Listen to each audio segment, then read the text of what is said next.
Good morning, everyone. I'm Krishna Vedati. I'm co-founder and CEO of Tinker, which was acquired by Biogis last year. We have an incredible panel today of panelists coming from India. So the topic here is vernacular learning outside Metro India. So to kick off, I'll let the panelists introduce themselves. Hey, hi. My name is Mohammed Hisamuddin. I'm the founder of Entri.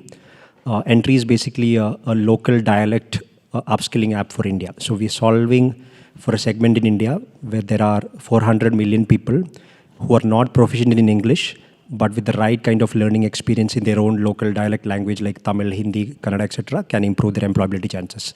So we've been able to impact 9 million registered users so far and have enabled 50,000 jobs so far. Hi, my name is Supriya. I'm the CEO and co-founder of Josh Talks. Josh Talks is a platform that is inspiring and upskilling the youth of India in 10 Indian languages, like Hisam said, Marathi, Tamil, Telugu, Bengali, etc. As of today, we have over 40 million unique people who watch our content every month and have 225,000 people enrolled in our courses.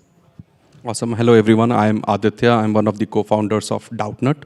It's a K6 to 12 education app wherein we answer study questions of students by simple clicking of the image of the question. We provide them video solutions. Month on month, we answer close to 200 million questions, of which 70% are asked by students in vernacular languages apart from English, predominantly in Hindi. And all of it is done through our AI bot. There is no human involvement. Thank you. Great. Hi guys, I am Rachit. I'm co-founder of AdmitKard. AdmitKard is a platform which helps students who are looking for admission into universities and colleges globally. We not only help Indian students, we help students globally because it's a digital platform. Our core model is where a current international student who is studying in the university helps the next batch of students who are aspiring to get into those colleges. We are present across 10 countries. We are serving students who are aiming to go to 12 countries globally. Fantastic. Welcome to the panel. So let's, for the uninitiated, I want to understand, how do you define tier 3 and tier 4 cities in India? And how do audiences perceive EdTech in those cities? I'll give it a try. So I think when you look at India or look at Bharat, you can't have one solution that works across all the states or languages, right? So I think we need to look at India as a continent like Europe, where we have different states, which has different languages, cultures, cuisines, etc. So with one solution, it won't scale across all the languages and states in India. So that's the biggest realization that we've had building Entri. You need to have customized solutions. There might be stuff that work across India, but there'll be like at least 50% of the stuff that won't work across all these states. And they have different expectations. For example, the perspective of Entri, each state has its own job persona, right? So for example, someone from Kerala goes outside for nursing jobs, right? Someone from Telugu, Andhra Pradesh and Telangana, they are into banking. So each state has its own job persona, their own culture. So if you want to build solutions for India, I think you need to have customized solutions for each of the states. And yeah, I think that's one key insight that we've learned building Entri. Yeah, I think something similar for us. So we produce content in 10 different languages, and what we've seen is that each language is an independent country. Each language and the user group who's consuming content in that language has unique aspirations. So what a child who is watching something at Josh Talks in Marathi wants to be is very different from someone who's viewing our content in Bengali. So it's not a one-size-fits-all kind of approach, but I think the misconception that a lot of people have about tier 3 and tier 4 India is that this is like the lower income group of India or the audience that can't pay. And I think all of us sitting on this panel are monetizing through this audience. So we're kind of trying to prove that misconception wrong. Yeah. I agree with both Hisham and Supriya. How we define Bharat is somebody who has come online post the Geo revolution. These people were not part of the internet revolution, the first wave of internet which came to India. There is one very clear distinction between wave 1 of internet in India and the new wave, what we are seeing today, is the language in which they consume the content. the first wave of internet was all English. Particularly in EdTech, whatever content was being consumed was pushed in what we call pure English. It was written in English, it was explained in English. The second wave, once the next 500 million came online, they are now consuming content in their vernacular, like they talked about Telugu, Tamil, Bangla, whatever language, even Hindi. The pure Hindi is very different from English, right? So in terms of how they perceive EdTech is, it is a tool which brings equity to the table. It provides them access to quality education sitting at their homes, which they did not have access to prior to coming online through Geo. And with the advent of platform like ours, they have got the perfect place where they can go and learn and do better with their lives. Absolutely. I would agree to whatever has been said by the panelist. It is a post-Geo revolution. At the same time, it is giving an equal footing for people, for students particularly, who at many a times we felt was less privileged, underprivileged, could be because of the geographical location, could be because of the economic bifurcation. But now with the entire set of EdTech companies coming up at a very low price point and many a times at free platforms as well, I think it's a great opportunity for everyone, not only in India but across the world, to kind of gain out of it and have that equal footing, have equal opportunities. So obviously, I understand from the Bharat perspective, vernacular learning. What are the typical access mechanisms? Are they is it predominantly cell phones? What are the trends? What are the challenges that you guys see? Yeah, it's primarily Android phones. Since most of them can't afford iPhones, it's primarily Android phones. I think we've got maybe like 1 to 2% requests so far from iOS users that they want iOS app as well, but we've not invested in building an iOS app because we don't think it's worth it right now. Primarily it's Android. I mean, because as you know, like Android phones are very, very economic, and most of, especially in the case of Entri, like job seekers, they don't have a job yet, so they can't afford iPhone. So I think Bharat is primarily an Android first market. Yeah. 100%, absolutely all right. About 93% of our traffic also comes through mobile, and of which Android is the most predominant. We also don't have an iOS app because the traffic would not have made sense for it. We also see very few sessions originating from desktop or laptop. That's also a big, what should we say, characteristic of this population, the Bharat, which has come online. It is mobile first. So whatever we are building, we have to keep in mind whether our services, our products would work well with the low-cost Android mobile phones that these students possess. Yeah, I think just adding to everybody, education traditionally for this audience was offline, and the medium to reach them was offline, but because of the Geo revolution and then the advent which happened after COVID, the adoption is now mobile first, and that's why all of our platform, I mean all of us exist on the Android phone. But another interesting fact about this audience is what do they consume the most? So we distribute through YouTube and WhatsApp, and that's primarily where this audience is spending most of their time, and that's what we've seen as a trend. I think we'll have to talk about UPI as well, United Payments Interface, which has been like very, very pivotal in bringing, like especially when it comes to monetization. So to give you an idea, 2 years back, around 90% of the payments inside Entri was through debit cards.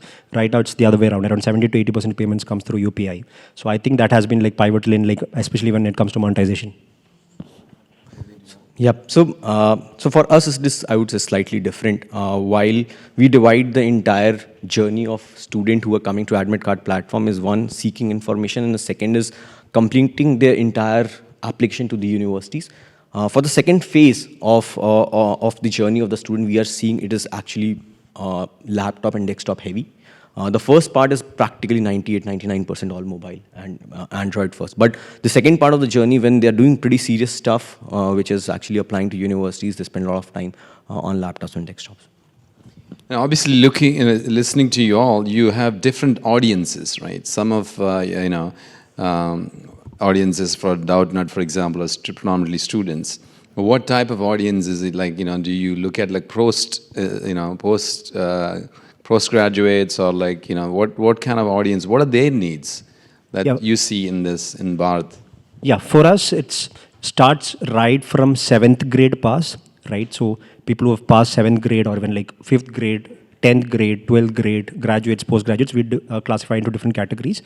And that is because everyone wants a job, regardless of what their credibility is, right? So we're seeing all of these categories. And one thing that, again, like these set of users want different things when it comes to the platform, right? So for example, what we've kind of figured out is most of them are looking for a job, but they already have a job. Like they might have a 5,000 or 10,000 rupees paying job, but they want a 25 to 30,000 rupees paying job. And most of them travel most of the time. So what we've seen inside Entri is they watch videos while they travel, right? So, and we've like focused on these small habits that they have and like built features for them. For example, we've enabled a podcast feature where most of the users who, while traveling, don't want to watch videos, they just want to listen to the audio of that video. So we've kind of built that same feature that YouTube has, where you like sleep your phone and the YouTube video runs as a voice on the background. So we've enabled those kind of features for our users. So these small details are very important when building for Bharat, where you have to figure out what category they falls under and like what are their daily habits, and build features around them. Building features around them is very, very important. I think we have an audience overlap with Entri. So we cater to people in the age group of 18 to 34, actually starting at 16th, which is class 10 for us. The single biggest aspiration of this audience is to get a government job.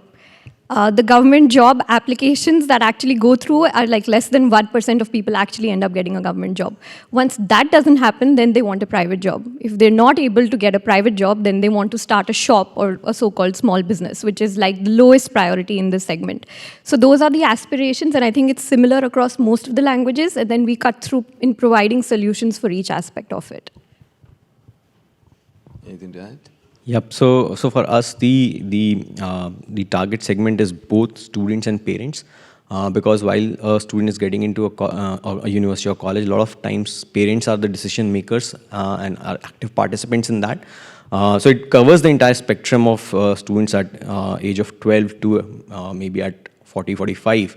But there are quite different ways in which you approach those people and the way they see your platform or they consume the content that's there. And hence, I would say it varies a lot depending upon the age group of the people who are kind of approaching it. How do you kind of access this audience? Do you predominantly do advertising? Is it word of mouth? Do you do print media? Yeah, I think since everyone has an Android phone, everyone has YouTube installed on their mobile phones, and everyone is glued to YouTube. I mean, like, no matter what language, no matter where you come from, everyone is glued to YouTube these days. So primarily for us, it's been YouTube. Like, we put out a lot of free content on YouTube. Like out of all the content that we produce for in-app, we put out like around 5 to 10% of those content on YouTube for free in different languages. We have different YouTube channels for each of the course category that we launch in different languages. So we put out a lot of content like that for free, and that drives a lot of users. Again, Instagram, like until TikTok was huge for us. We had like a lot of followers on TikTok, where we put out like different free content on TikTok as well, until TikTok was banned like around 1.5 years back. Again, we moved on to Instagram Reels. Instagram Reels is huge in India. So again, like we put out a lot of free content on Instagram Reels as well. So those are the two primary organic channels for us, and obviously Google Play Store also brings in a lot of organic users. So those are the three primarily organic channels for us, which brings around 50% of the users onto Entri. So I think getting distribution in this audience has always been a challenge that everyone's spoken of. So how we kind of addressed it is that we work differently. We set up a media company, which is Josh Talks, where we produce inspirational content in 10 languages and distribute it through YouTube. So we were able to build this loyal audience, and we have about 42 million of them watching us every single month. And now we're using that as a funnel for them to come to, become aware of the app, where we're upskilling them, and that's how we're kind of monetizing them as well. Absolutely. YouTube has been the most important channel for us to get the organic audience. We put our videos on YouTube. We have a very funny anecdote that YouTube had branded us as a spam because we were uploading 10-20,000 videos a day that we were creating at one point of time. Wow. So we have close to 2 million videos on YouTube. Whenever people search for a question, they come across our video and they come to know about us. The second thing which has worked really well for us is the search engine optimization SEO, wherein we have put our content and we make it searchable, and if somebody searches for a question, they look at our video on the web and they finally migrate to our Android app. So these two have been the most organic, the most useful organic ways for getting audience. We have also tried Universal App Campaign for performance marketing, and it has worked really well if we are able to target properly and run it in the proper media where it will be most seen. We have seen we have been able to acquire users at a rate of about rupees 6 to 7 per install, of which about 85% end up consuming a video or asking a question on day 0. So I think from a platform standpoint, obviously your own website, app, and YouTube has been predominant across EdTech. For us specifically, the referral rate has been super high. It's all word of mouth. I think the community of students are very close knit. Even if you move to the tier 3 kind of community, which is even more dense, I would say. One person who travels abroad actually becomes a hero in that supermarket, in that hypermarket, and actually many more people are being referred by that one student. And hence we are seeing a massive growth on our platform, all fueled by the referrals who are actually the next set of students traveling abroad. So let the audience, if they have any questions.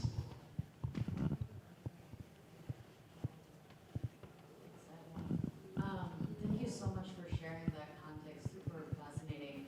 I'm curious about, tied to your question on acquisition, about retention and what you're seeing in that aspect for your users. Knowing India, but also knowing how important education is, I'm kind of curious to see how the two sides of that are playing out. If any of you or all of you. So I'll talk about. Just to repeat the question for recording, so it's about retention of these users. Are they one-time users? Are they, what do you see the retention rates for different? So given our use case, I can talk about Doubtnut. Our use case is asking questions. It's a utility, right? So we see students coming and sticking around on the platform for longer duration of time. They may uninstall the app because of the space constraints on their mobile phones, but we see a lot of reinstall behavior also.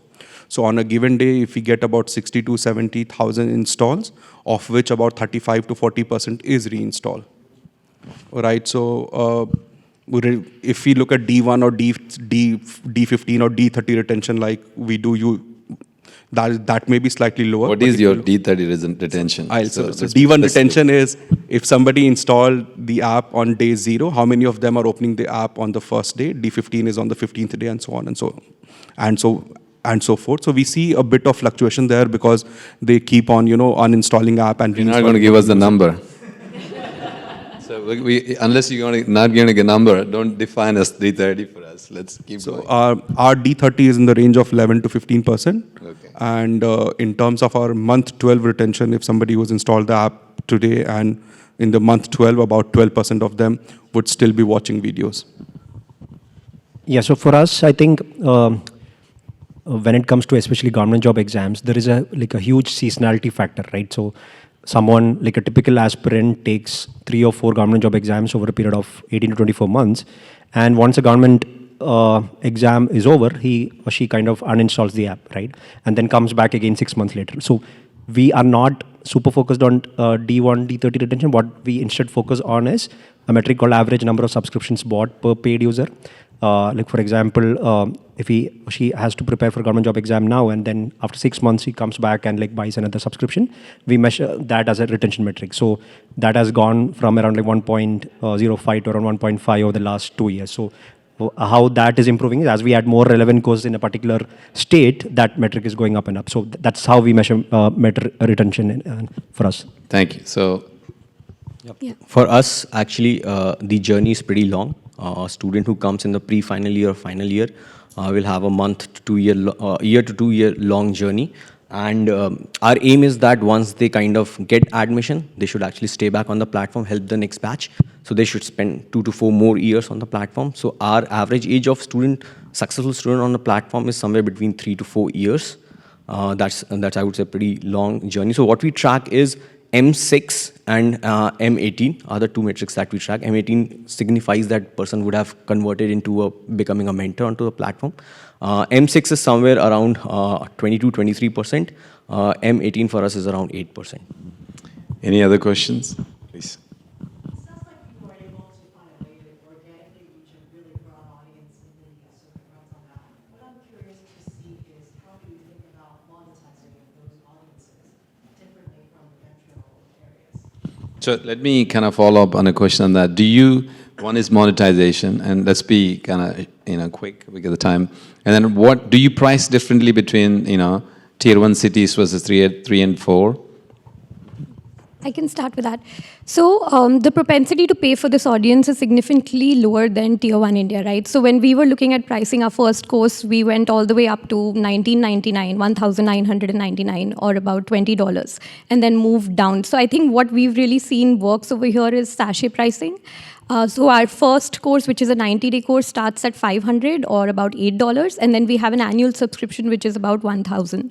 So it's almost like when we are looking at our growth, we're looking at a combination of 2 or 3 smaller-sized courses leading up to a higher order value, as opposed to one high-price course at 3,000 or 4,000 rupees.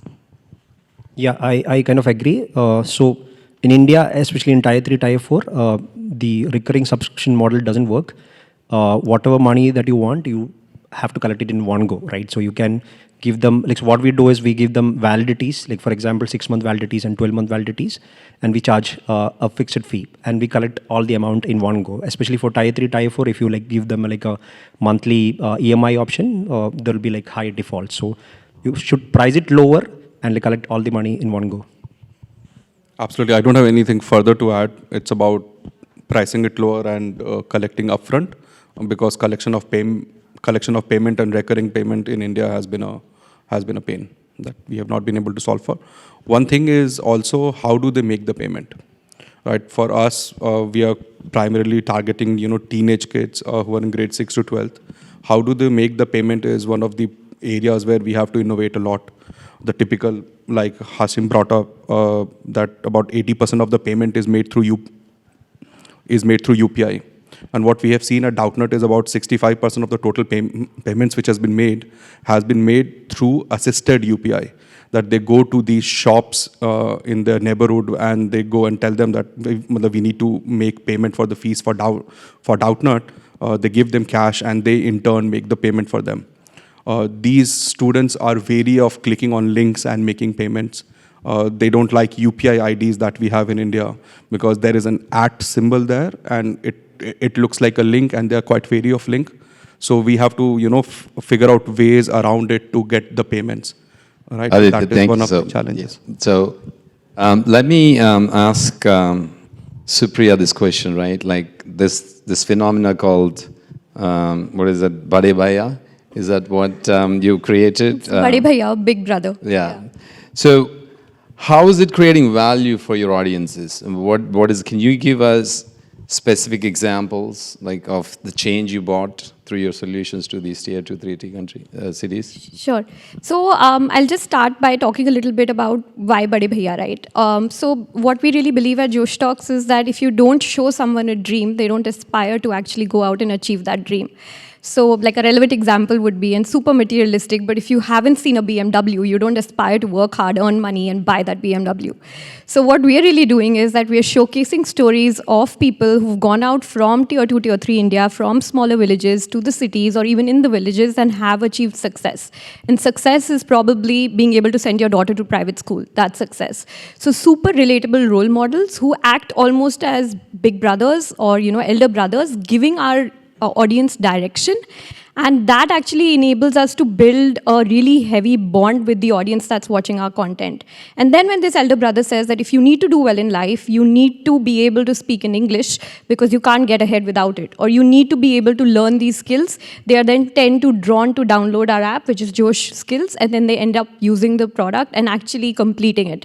So completion rates in education. Can you give me a specific example of like, is there a specific video that really kind of changed your trajectory, or a set of videos that you have any?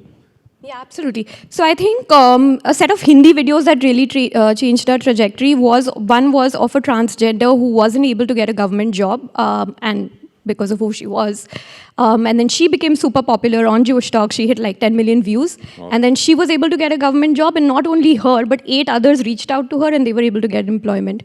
And then there have been significant others of where people have moved career streams, and that's like the highest trend that we see. You watch a video, you get influenced, and you change the career that you're taking on. Fantastic.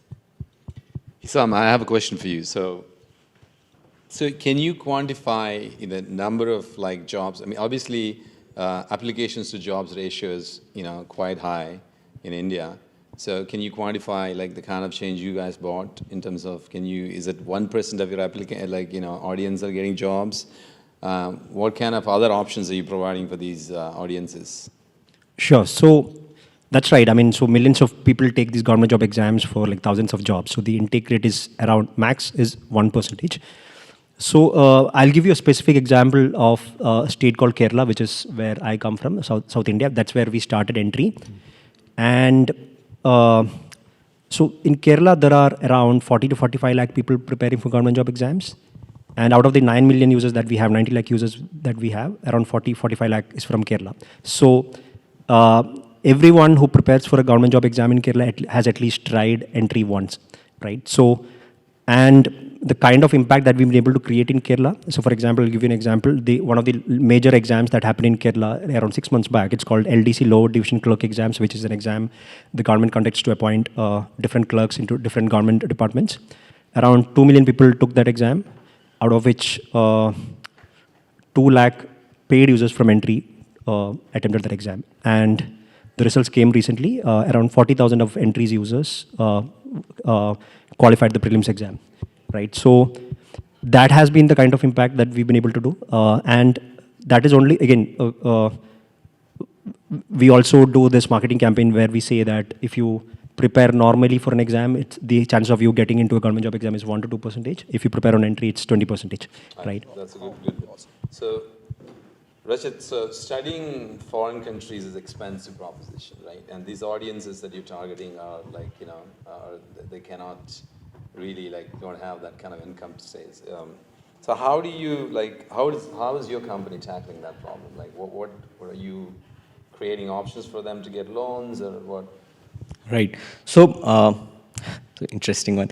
So actually there are 2-3 points to it. Number one is, so the 2 key factors that we look into is one is eligibility of the student, second is the affordability. Now when we are trying to bifurcate India into different parts, I would say from a eligibility standpoint, I think most of the students are eligible. From an affordability standpoint, I'll just share some data that a decade back, studying in an Indian private university versus studying maybe in public university in US would be like 10 times costly. That has actually come down to around 1.5 times or maybe at max 2 times. The Indian universities gotten expensive? Got quite expensive. Now, if you start comparing it with Canadian colleges, right? In fact, some of the Canadian colleges would be much cheaper than Indian private universities. So, the entire concept and thought process of foreign universities being very costly is actually, in Indian context, current context is actually now a myth, right? So, apart from that, I would say from affordability standpoint, I think just like there's some fantastic work being done by the EdTech companies, a lot of work done by fintech companies as well. The entire information dissemination now has created an environment where you can actually look out for education loans quite easily. So it is quite easy for them, easy terms, you can pay back.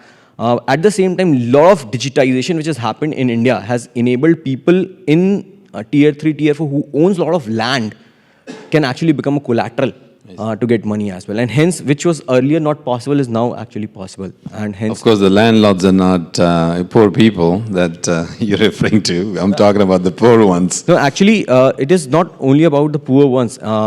In fact, a lot of people, they own land, just like a lot of people in India also own a bit of gold.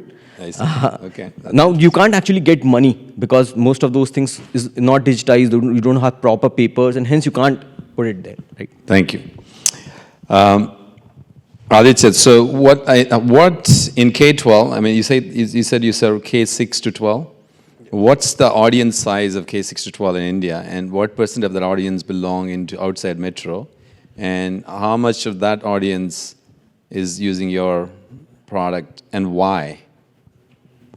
So about 135 million students are there in India who go from grade 6 to 12th across India, of which about 93% live beyond tier 1 cities.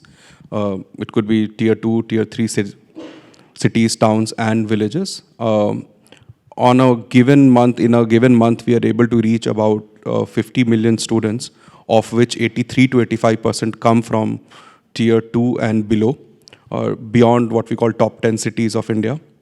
And they come on Doubtnut because of its utility, right? Everybody who studies gets stuck on one question or another. They click the picture, they ask. What has helped us stand apart from our competition is the language in which we have served them. We started with the vernacular that they were most comfortable in.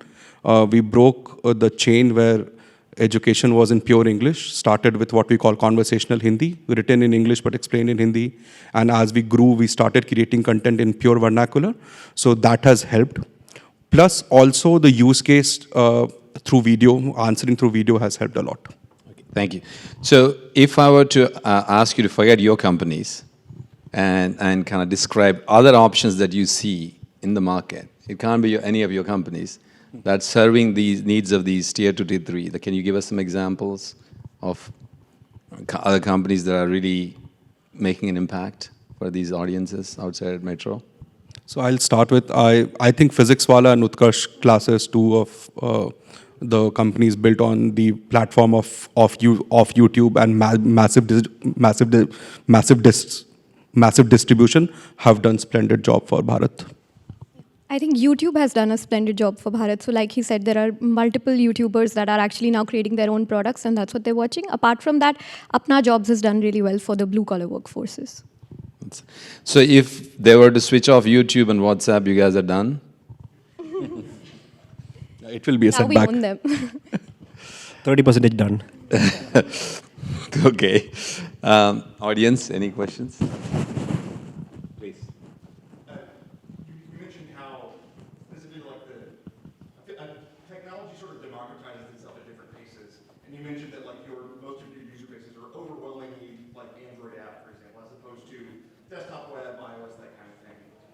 What role does the democratization of like good bandwidth connections and internet infrastructure and things like that, what role does that play in the problems you try to solve and how you address things like, whether it's live video or even like YouTube, something like that, and the sort of like higher bandwidth opportunities? Can you talk a little bit about how like that is or isn't keeping pace with availability of devices and that kind of thing? Okay, so can I rephrase your question? Are you asking, is the high bandwidth as becoming available in these cities, or is it keeping a pace with the devices out there? Just more generally, yeah, is that becoming a liability for you all in terms of what you Okay. deliver, or is it keeping pace? Good. So I was in India last week and at my dad's place, and I can't get connectivity. So you can't tell me that India is fully connected. So how are you dealing with this low bandwidth, low connectivity issues? I mean, predominantly these users are there. Yeah, so again, we've built solutions for that, like especially in the case of Entri. People go to jobs and find Wi-Fi connections only in their offices, not in their homes. So we have this download video option and download mock exam option, which they can download when they get like a high-speed connection and then later use it offline. So we've built something like that, which kind of mitigates the low bandwidth issue. But having said that, I think Jio has done a really good job. I think they've covered maybe like 75 to 80% of India with good internet. Okay. Let's give another question from the audience. You want to add something? I was just adding that what we have done is we have kind of created a lot of workflows over WhatsApp. I see. So it's quite low bandwidth now. So a lot of activities you can actually do just through. That's unique, yeah. You talked a little bit about retention. I'm also curious how you think about learning outcomes and are there things beyond retention that you're able to measure? Sure. So we measure completion rates, and I think we've built our product to optimize for completion rates now. Earlier, we were like a Coursera for Bharat. You could come and pick up a course, finish it off, and we were doing completion rates of about 6%. But then we changed our focus to an entire proposition, which is just spoken English right now, and we are going deeper in terms of adding social features there. And now our completion is at about 35%. So what we've seen is that people come with the intent to learn, but they stay because they meet new people and they learn new things, and because of the community that there is there. So we track completion. Yeah, for us, it's very simple. How many people get placed? How many people get jobs at the end of a course or during the period that they use Entri? So the North Star metric for us is like how many people we get a job. Thank you. Any other questions? Yes. Do you guys think that the price point for Bharat will get disrupted because the price point for EdTech right now is only for the metro cities? There are examples like PW that's coming up that's really going up and disrupting like IIT rent for 2,000 to 3,000 rupees. Absolutely, it is bound to be corrected. The prices that we saw again with the first wave of education companies has to be disrupted, and it will be disrupted.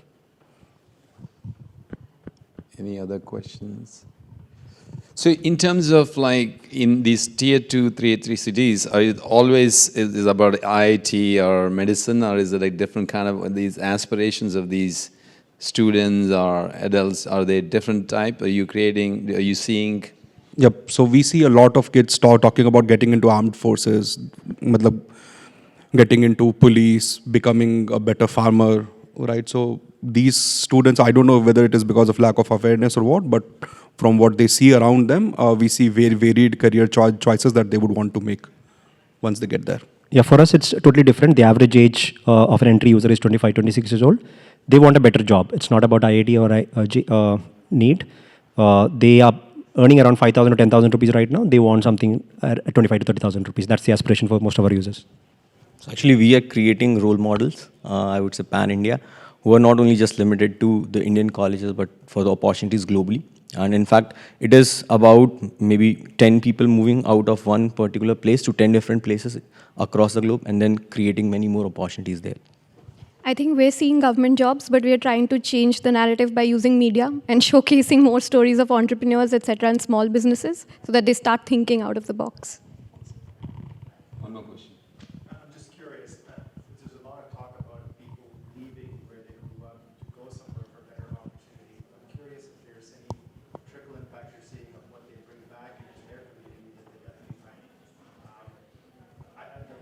Bharat concept kind of was encouraging. I feel like there's a little bit of that, but I'm just curious to see what do you see as the impact on the community that they were part of as a result of them leaving, learning something, coming back. I'm just curious about it. Yeah, I think communities do tend to give back once they've gone out there and done something. So you'll see a lot of development in areas where there have been people who've gone out into the city and made a different livelihood. But I think the case is still not there that enough people want to migrate and go into cities. Like we see a trend where we were able to get someone a private job for 6 lakhs, but they wanted to stay and do a post office job in their locality. They didn't want to move beyond 6 kilometers. So that still has to evolve. Yeah. Okay, we have about a minute and a half left, so I'll just put, how do you envision the future of this new Bharat? You have any final thoughts? Each of you get 15 seconds. I think we've already spoken about it, but I think we'll stop using the word Bharat because this is the future of education and it's not going to be an audience that's kind of stereotyped or typecasted out, but this will be where the future of learning will now happen. Yeah, they'll get the access and the equity that they deserve, and a tech platform like ours, all of us here, would make it happen. Yeah, I think it's the first time in their lifetime that they're getting an opportunity to like access quality education or access to quality content in their own mother tongue, local languages. I think that will change their lives. I think we are actually bringing them at par for now. I think they will all strive for excellence going forward. That's how we envision it. Thank you all. I appreciate all your insights. Thank you, everyone. Thank you so much.